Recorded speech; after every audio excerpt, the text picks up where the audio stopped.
بسم الله الرحمن الرحيم. الرحمن علم القرآن، خلق الإنسان علمه البيان. الشمس والقمر بحسبان، والنجم والشجر يسجدان. والسماء رفعها ووضع الميزان، ألا تطغوا في الميزان، وأقيموا الوزن بالقسط ولا تخسروا الميزان.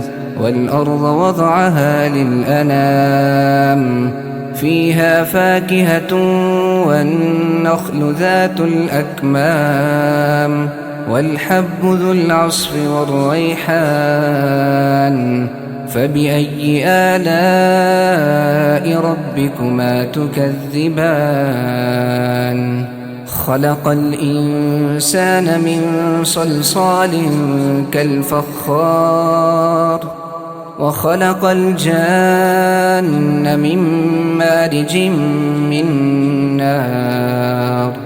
فبأي آلاء ربكما تكذبان؟ رب المشرقين ورب المغربين، فبأي آلاء ربكما تكذبان؟ مرج البحرين يلتقيان، بينهما برزخ لا يبغيان. فبأي آلاء ربكما تكذبان؟ يخرج منهما اللؤلؤ والمرجان. فبأي آلاء ربكما تكذبان؟ وله الجوار المنشآت في البحر كالأعلام. فبأي آلاء ربكما تكذبان؟ كل من عليها فان، ويبقى وجه ربك ذو الجلال والإكرام. فبأي آلاء ربكما تكذبان؟ يسأله من في السماوات والأرض، كل يوم هو في شأن. فبأي آلاء ربكما تكذبان؟ سنفرغ لكم أيها الثقلان. فبأي آلاء ربكما تكذبان؟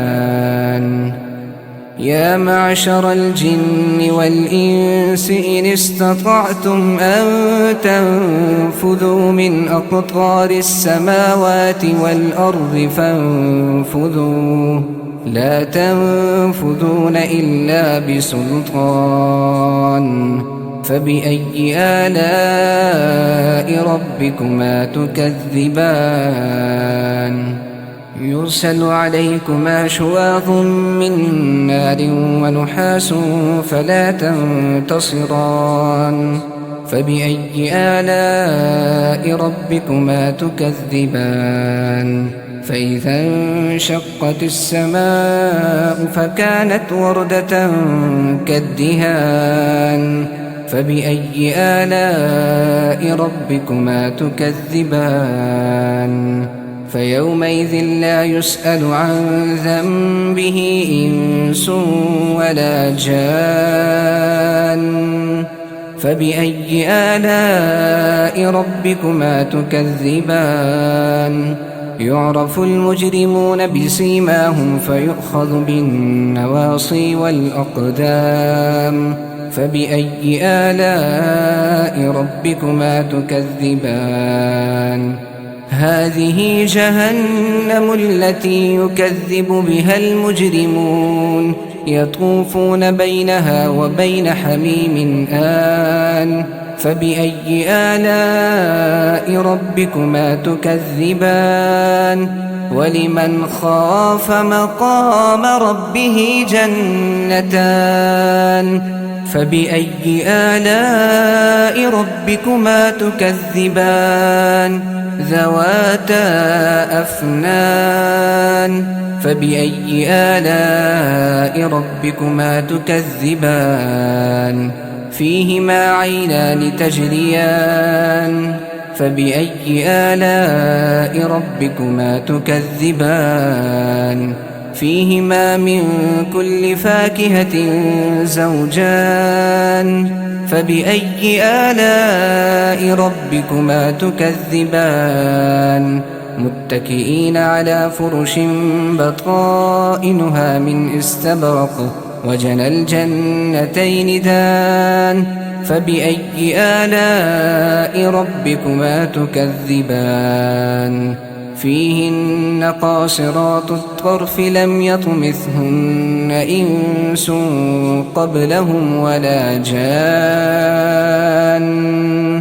فبأي آلاء ربكما تكذبان كأنهن الياقوت والمرجان فبأي آلاء ربكما تكذبان هل جزاء الإحسان إلا الإحسان فبأي آلاء ربكما تكذبان ومن دونهما جنتان فبأي آلاء ربكما تكذبان مدهامتان فبأي آلاء ربكما تكذبان فيهما عينان نضاختان فبأي آلاء ربكما تكذبان